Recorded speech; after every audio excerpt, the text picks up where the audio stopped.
Iran ഇസ്രായേലിനെതിരെ ആക്രമണം നടത്തുമോ? ഏകദേശം 11,000 കിലോമീറ്റർ അകലെയുള്ള ഇറാനിലേക്ക് വന്ന് അമേരിക്ക ആക്രമണം നടത്തി അത് വിജയകരമായി എന്ന് അവർ പറയുകയും ചെയ്തു.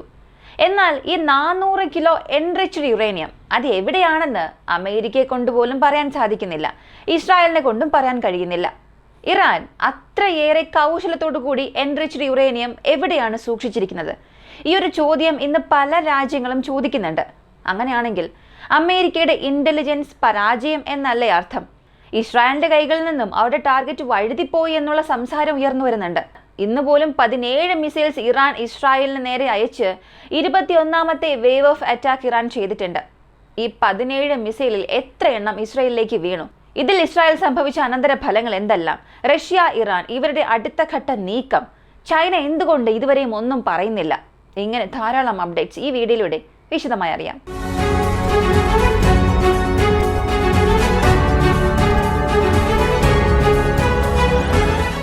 ഇന്ന് മാത്രം 15 മിസൈൽസ് ഇറാൻ ലോഞ്ച് ചെയ്തു. അതിൽ 7 മിസൈൽ ഹിറ്റാകുന്നു. 5% അല്ലെങ്കിൽ 6% മിസൈൽസ് മാത്രമേ ഞങ്ങളുടെ രാജ്യത്തേക്ക് വന്ന് വീഴുന്നുള്ളൂ എന്ന് പറഞ്ഞുകൊണ്ടിരുന്ന ഇസ്രായേൽ ഇന്ന് 50% ഹിറ്റായി എന്ന് പറയാൻ വിസമ്മതിക്കുകയാണ്. എന്നാൽ പല സ്ഥലങ്ങളിലും ഇറാനിൽ നിന്ന് വന്ന ഈ മിസൈൽ ഇസ്രായേലിലേക്ക് ഹിറ്റായത് പ്രത്യക്ഷമായി തന്നെ അറിയുന്നുണ്ട്. നിരവധി ആളുകളിലൂടെ വീഡിയോസിലൂടെ പുറത്തു വരുന്നുണ്ട്. നമ്മളും ധാരാളം വീഡിയോസ് അതിന്റെ ഇൻഫർമേഷൻസ് നമ്മുടെ വാട്സപ്പ് ചാനൽ ഷെയർ ചെയ്തിട്ടുണ്ട്. ഇതുവരെ വാട്സപ്പ് ചാനൽ ജോയിൻ ചെയ്യാത്തവരാണെങ്കിൽ ഡിസ്ക്രിപ്ഷൻ ലിങ്ക് ഉണ്ട്, ഇപ്പൊ തന്നെ ജോയിൻ ചെയ്യുക. അതിൽ ഉടനടിയുള്ള അപ്ഡേറ്റ്സ് അപ്പോൾ നിങ്ങൾക്ക് ലഭിക്കുന്നതായിരിക്കും. ഇപ്പോൾ നടന്ന ഈ ഒരു ആക്രമണം സാധാരണ രീതിയിലുള്ള ഇറാൻ ഇസ്രായേൽ എന്ന യുദ്ധത്തെ വലിയ യുദ്ധമാക്കി മാറ്റാനുള്ള സാധ്യതയുണ്ടോ എന്ന് ചോദിച്ചാൽ ഉണ്ട്. കാരണം രണ്ട് രാജ്യങ്ങളും ഇത് അവസാനിപ്പിക്കേണ്ട പദ്ധതിയിലേ ഇല്ല. ഇന്നലെ ഒറ്റ രാത്രിയിൽ മാത്രം വീണ്ടും 50-60 ആക്രമണങ്ങളാണ് ഇസ്രായേൽ ഇറാനിൽ നടത്തിയത്. എന്നാൽ ഈ അറ്റാക്ക് എല്ലാം ഇസ്രായേലിന്റെ IF, ഇസ്രായേലിന്റെ എയർഫോഴ്സ് ചെയ്തതാണ്.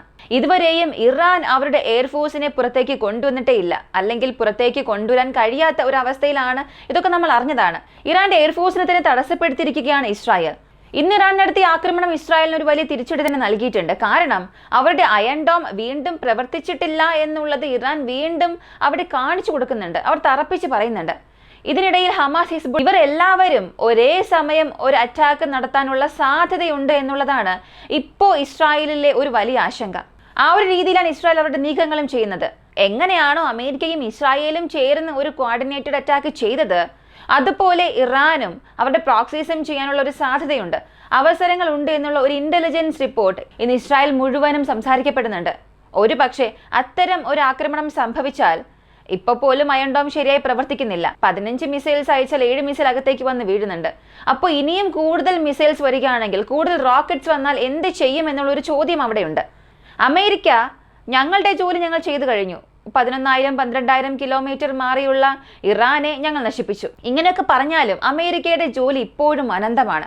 അമേരിക്കയെ സംബന്ധിച്ചിടത്തോളം അണുവായുധ പദ്ധതിക്കെതിരെയാണ് ഞങ്ങൾ പോരാടുന്നത് എന്നൊക്കെ ഇന്നലെ അമേരിക്കയുടെ വൈസ് പ്രസിഡന്റ് JD വാൻസ് പറഞ്ഞിരുന്നു. ഞങ്ങൾക്ക് ഇറാനോട് യാതൊരു ദേഷ്യവുമില്ല, എന്നാൽ ഇറാന്റെ അണുവായുധ പദ്ധതി, അതിലാണ് ഞങ്ങൾ ദേഷ്യം, അതിനെതിരെയാണ് ഞങ്ങളുടെ യുദ്ധം, ഇങ്ങനെയാണ് അദ്ദേഹം പറഞ്ഞിരുന്നത്. ഇന്ന് വീണ്ടും ഇറാൻ പറഞ്ഞത് ഏതൊരു കാരണത്താലും യുറേനിയം എൻറിച്ച്മെന്റ് ഞങ്ങൾ ചെയ്യാതിരിക്കില്ല, ഞങ്ങൾ യുറേനിയം എൻറിച്ച്മെന്റ് ചെയ്യും. ആര് പറഞ്ഞാലും ശരി, ഞങ്ങൾക്ക് ആരും നിയന്ത്രണങ്ങളോ ഉത്തരവുകളോ നൽകാൻ കഴിയില്ല എന്ന് ഇറാൻ വ്യക്തമായി തന്നെ പറഞ്ഞു. NPTയിൽ നിന്നും ഇതുവരെയും ഇറാൻ പുറത്തേക്ക് വന്നിട്ടില്ല. ഞങ്ങൾ സമാധാനമായി ഞങ്ങളുടെ ആവശ്യത്തിന് വേണ്ടി, പോസിറ്റീവിന് വേണ്ടി മാത്രം ഈ യുറേനിയം എൻറിച്ച് ചെയ്തുകൊണ്ടിരിക്കുന്നു എന്ന് ഇറാൻ പറഞ്ഞുകൊണ്ടിരുന്നു.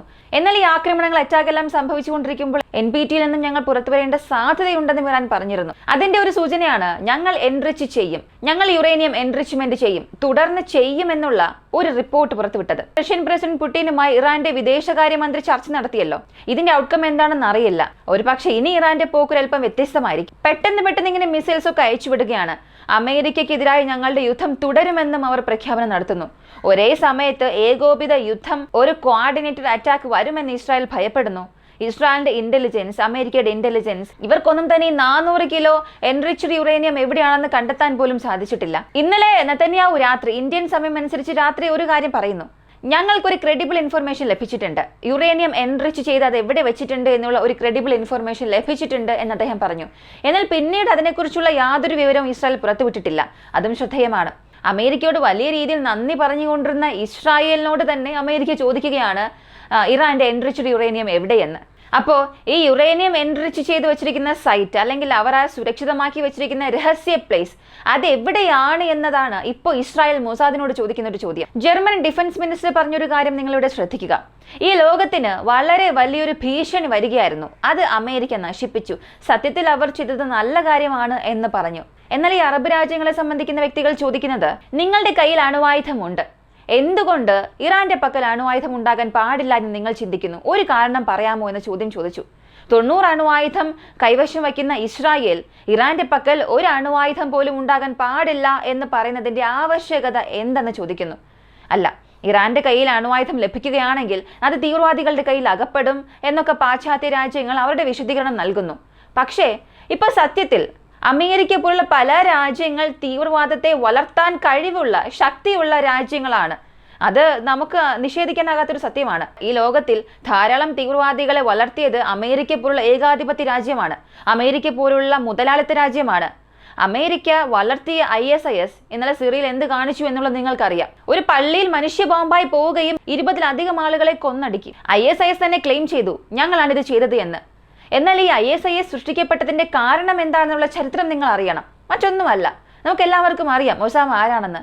എന്നാൽ അയാളെ സൃഷ്ടിച്ചത് ആരാണ് എന്നുള്ളൊരു ചരിത്രം, മുജാഹിദീൻ എങ്ങനെ വളർന്നു വന്നു, CIA അതിനെങ്ങനെ സഹായിച്ചു എന്നുള്ള പല ചരിത്രം നമ്മൾ അറിഞ്ഞാൽ ഈ ലോകരാഷ്ട്രീയം ഇപ്പൊ എങ്ങനെ ചലിച്ചുകൊണ്ടിരിക്കുന്നു എന്ന് മനസ്സിലാക്കാൻ സാധിക്കും. ശരി, ഇവിടെ റഷ്യ കൂടുതലൊന്നും സംസാരിക്കുന്നില്ല, പക്ഷേ ചൈന കളത്തിലേക്ക് വന്നിട്ടേ ഇല്ലല്ലോ എന്ന് ചോദിക്കാം. ചൈനയെ കൊണ്ട് ഇപ്പോൾ ഒന്നും തന്നെ പറയാനാകാത്ത സാഹചര്യത്തിലാണുള്ളത്. ഇറാന് സപ്പോർട്ടായി ചൈന എന്തെങ്കിലും സംസാരിച്ചാൽ ചൈനയ്ക്ക് വീണ്ടും സാമ്പത്തിക ഉപരോധം ഏർപ്പെടുത്താനുള്ള സാഹചര്യങ്ങളുണ്ട്. അത് ചൈനയ്ക്കും അറിയാം. ഇതിൽ മറ്റൊരു കാര്യമുണ്ട്, ചൈന ഇറാൻ ഇടയിൽ ഒരു റെയിൽ സർവീസ് ഇടയ്ക്ക് സൃഷ്ടിച്ചിരുന്നു, പാളങ്ങളെല്ലാം സ്ഥാപിച്ചിരുന്നു. നോക്കുക, 15 ദിവസത്തിൽ തന്നെ ഞങ്ങളുടെ ചരക്ക് ചൈനയിൽ നിന്നും ഇറാനിലേക്ക് വന്നു. അതേ ഇത് കടൽ വഴി വരികയാണെങ്കിൽ ഒരു 40 ദിവസം എടുക്കും, ഇങ്ങനെയൊക്കെ പറഞ്ഞിരുന്നു. എന്നാൽ ഇപ്പോൾ ഇറാനിൽ സംഭവിക്കുന്ന ഈ ഒരു യുദ്ധം, ഇസ്രായേലിന്റെ തുടർച്ചയായ ആക്രമണം, ഇസ്രായേൽ ഇൻഫ്രാസ്ട്രക്ചർ എല്ലാം ആക്രമിച്ചുകൊണ്ടിരിക്കുന്നു. ഇതിലൂടെ എല്ലാം ഈ റെയിൽ നെറ്റ്വർക്കും അതിൽ ബാധിക്കപ്പെടാം എന്നുള്ളതാണ് അടുത്ത് വന്നിരിക്കുന്ന ഒരു ആശങ്ക. ഇന്നലെ പോലും ഇറാന് സ്പേസ് പ്രോഗ്രാം എന്തിനെന്നൊരു ചോദ്യം വന്നു. ഇന്ന് ഇങ്ങനെയുള്ള ഡെവലപ്മെന്റ് എക്കണോമി അവർക്ക് എന്തിനാണ്? ഈ ഇൻഫ്രാസ്ട്രക്ചർ എന്തിനാണ്? റെയിൽവേ ട്രാക്ക് എന്തിനാണ്? ഇങ്ങനെ ഒരു ചോദ്യവും അമേരിക്ക പറയുന്നുണ്ട്. അപ്പോൾ അമേരിക്കയെ സംബന്ധിച്ചിടത്തോളം തുടർ ആക്രമണത്തിൽ അമേരിക്കൻ ഡൊണാൾഡ് ട്രംപ് ദൃഢനിശ്ചയത്തിലാണ്. അദ്ദേഹം അടുത്തതായി ഈ റെജീം ചേഞ്ച് ചെയ്യണം എന്നുള്ളതാണ് ഉദ്ദേശിക്കുന്നത്. American president truth social media എടുത്ത് നോക്കിയാൽ ഒരുപാട് സ്ക്രീൻഷോട്ടുകൾ അവിടെ കാണാൻ സാധിക്കും. എപ്പോ റെജീം ചേഞ്ച് ആകും? അയത്തുള്ള ഖമേനി പരാജയപ്പെട്ടു. ഇറാന്റെ നേതൃത്വത്തിന് യോഗ്യനായ ഒരു നേതാവ് അയത്തുള്ള ഖമേനി അല്ല, അദ്ദേഹം പരാജയപ്പെട്ടു. അദ്ദേഹം ഒളിച്ചിരിക്കുകയാണ്. മനുഷ്യരെ മനുഷ്യരായി കാണുന്നതിന് പകരം വെറും ഷീൽഡായി മാത്രം കാണുകയാണ്. അദ്ദേഹം ഇല്ല എങ്കിൽ ഇറാൻ സുഖമായിരിക്കുമെന്ന് ധാരാളം ട്വീറ്റുകൾ അദ്ദേഹം ഇന്ന് തുടർന്ന് നൽകുന്നുണ്ട് സോഷ്യൽ മീഡിയയിൽ. ആ ട്വീറ്റിലൂടെ എല്ലാം അദ്ദേഹം ഉദ്ദേശിക്കുന്ന ഒരു കാര്യം എപ്പോ ഭരണമാറ്റം സംഭവിക്കും എന്നതാണ്. അപ്പോൾ ഈ റെജീം ചേഞ്ച് എന്നത് അമേരിക്കയുടെ പ്രധാനപ്പെട്ട ഒരു പദ്ധതി തന്നെയാണ്. ശരി, അയത്തുള്ള ഖമേനിയെ മാറ്റിയതിനു ശേഷം ഇറാനിൽ ഒരു വലിയ മാറ്റം വരുമോ എന്ന് ചോദിച്ചാൽ തീർച്ചയായും വരാനുള്ള സാധ്യതയുണ്ട്. കാരണം എന്താണെന്ന് ചോദിച്ചാൽ, ഇറാനിൽ നിന്നും ആരെല്ലാമാണോ വിരട്ടി ഓടിക്കപ്പെട്ടത്, മറ്റ് രാജ്യങ്ങളിലുള്ള ഇവരെല്ലാം പ്രതിപക്ഷ നേതാക്കളാണ്. ഇവരെല്ലാം ഇപ്പോൾ സംസാരിക്കാൻ തുടങ്ങിയിട്ടുണ്ട്. അവർ ഇപ്പോൾ UN സഭയിലും ചില ചർച്ചകൾ നടത്തിയിട്ടുണ്ട്. ഒരുപക്ഷെ അയത്തുള്ള ഖമേനി പരാജയപ്പെട്ട് അദ്ദേഹത്തെ ഒഴിവാക്കിയാൽ അദ്ദേഹത്തിന് നേരെ എതിർപക്ഷത്തുള്ള ഈ ആളുകൾ ഇറാൻ ഭരിക്കാൻ പോകുന്നു എന്നുള്ള പദ്ധതി അമേരിക്ക നടത്തുമോ എന്നുള്ള തോന്നൽ പോലും വരുന്നുണ്ട്. ഇവിടെ പല രാജ്യങ്ങളും നിശബ്ദമായിരിക്കാൻ കാരണം ഇറാനെ കൊണ്ട് ഇനിയും ഒരുപാട് പ്രതികാരം വീട്ടാൻ കഴിയും, അത്രത്തോളം ശക്തി ഇറാനുണ്ട്. അത് ഉറച്ച് വിശ്വസിക്കുകയാണ് ചൈന, റഷ്യ, ഉത്തര കൊറിയ പോലുള്ള രാജ്യങ്ങൾ. ഒരു പക്ഷേ ഇറാനെ കൊണ്ട് കഴിയാത്തൊരു സാഹചര്യത്തിൽ മറ്റേതെങ്കിലും രാജ്യത്തിന്റെ സഹായം ഇറാന് ലഭിക്കാനുള്ള അവസരമുണ്ട്. അമേരിക്കയിൽ പലയിടങ്ങളിലും ആന്റി വാർ പ്രൊട്ടസ്റ്റ് സംഭവിച്ചുകൊണ്ടിരിക്കുന്നു എന്നുള്ളതും ശ്രദ്ധേയമാണ്. യുദ്ധം തന്നെ വേണ്ട, നമ്മൾ നന്നായി ജീവിച്ചുകൊണ്ടിരിക്കുകയല്ലേ, അതുപോലെ തന്നെ ജീവിച്ചു പോകാം എന്നുള്ളതാണ് ഈ പ്രതിഷേധ കൂട്ടായ്മയുടെ എല്ലാം ഒരു മുദ്രാവാക്യം. ഈ LBCയുടെ റിപ്പോർട്ട് പ്രകാരം ഇറാനിലെ ധാരാളം സ്ലീപ്പർ സെൽസ് അമേരിക്കയിൽ തന്നെയുണ്ട്. ഒരു പക്ഷേ ഇറാനെ വീണ്ടും അമേരിക്ക ആക്രമിക്കുകയാണെങ്കിൽ അമേരിക്കയ്ക്കുള്ളിൽ തന്നെ പല പ്രശ്നങ്ങൾ സൃഷ്ടിക്കാൻ ഇറാൻ പദ്ധതിയിട്ടിട്ടുണ്ട് എന്ന് വാർത്ത പുറത്തു വന്നു.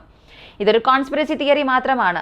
ഇത് ശരിയാകാനുള്ള സാധ്യത കുറവാണ്. കാരണം അമേരിക്കയ്ക്കുള്ളിൽ ഇറാന്റെ സ്ലീപ്പർ സെൽസ് പോയി അവിടെ ഒരു പ്രശ്നം ഉണ്ടാക്കുന്ന രീതിയിൽ ഇറാൻ അവിടെ ഇന്റലിജൻസിനെ വളർത്തിയിട്ടുണ്ടോ എന്നുള്ളത് ഇപ്പോഴും ഒരു വലിയ ചോദ്യം തന്നെയാണ്. എന്നാൽ ഇറാൻ വിചാരിക്കുകയാണെങ്കിൽ ആക്രമണം നടത്താൻ സാധിക്കും. അവരുടെ മിസൈൽ സ്ട്രക്ചർ ഉപയോഗിച്ച് ഒരു ആക്രമണം നടത്താൻ സാധിക്കും. പക്ഷേ ഈ സ്ലീപ്പർ സെൽസിന്റെ കാര്യം, ഇത് എത്രത്തോളം സത്യമാണെന്നുള്ളത് കാലത്തിന് മാത്രമേ മറുപടി നൽകാൻ കഴിയൂ. ഇസ്രായേൽ ഇറാൻ പ്രശ്നം ഇനി ഇതോടുകൂടി അവസാനിച്ചോ എന്ന് ചോദിച്ചാൽ ഇന്ന് ബെഞ്ചമിൻ നെതന്യാഹു പറഞ്ഞത് നമ്മളൊന്ന് ശ്രദ്ധിക്കണം. ഇനി യുദ്ധം മാത്രമാണ്. ഒരു പക്ഷേ അടുത്ത ആഴ്ച അല്ലെങ്കിൽ അടുത്ത മാസം തന്നെ ഇറാൻ അവർക്കായിട്ടുള്ള അണുആയുധ പദ്ധതി നടപ്പിലാക്കാൻ തുടങ്ങും. ഞങ്ങൾ ബോംബുകൾ വീണ്ടും വീശും. ഇനി ഒരു സംസാരമേ ചർച്ചയില്ല എന്ന് അദ്ദേഹം നേരിട്ട് തന്നെ അറിയിച്ചിട്ടുണ്ട്. അപ്പോൾ ഇതാണ് ന്യൂ നോർമൽ എന്ന രീതിയിൽ ഇസ്രായേൽ പറയുന്നത്. ഇമ്മീഡിയറ്റ് അറ്റാക്കിന് ഇറാൻ എപ്പോഴും തയ്യാറായിരിക്കണം. ഞങ്ങൾ ഇനി മുതൽ തുടർന്ന് ആക്രമിച്ചുകൊണ്ടേയിരിക്കുമെന്ന് ഇങ്ങനെ ഇസ്രായേൽ ഒരു ഭയം കാണിച്ചിട്ടുണ്ട്. അപ്പോൾ ഇസ്രായേലിന്റെ ഈ ഒരു ഭയം പ്രകടിപ്പിക്കൽ എങ്ങനെയായിരിക്കും? ഇവിടെ ഇന്റലിജൻസ് റിപ്പോർട്ട് ഈ 400 കിലോ എൻറിച്ച്ഡ് യുറേനിയം ഇത് കണ്ടെത്താൻ കഴിയുമോ ഇല്ലയോ? അല്ലെങ്കിൽ ഇറാന്റെ അടുത്ത പ്രതികരണം എങ്ങനെയായിരിക്കും? ഇസ്രായേൽ വീണ്ടും ഇറാനെതിരെയുള്ള ആക്രമണങ്ങൾ തുടങ്ങിയിട്ടുണ്ട് എന്ന് പറയുന്നല്ലോ. അപ്പോൾ അടുത്തടുത്ത അപ്ഡേറ്റ്സ് എന്താണെന്നുള്ളത് അറിയാനായി വോയിസ് ഓഫ് വിക്ക് നിങ്ങൾ സബ്സ്ക്രൈബ് ചെയ്യുക. അടുത്ത വീഡിയോയുമായി വീണ്ടും കാണാം.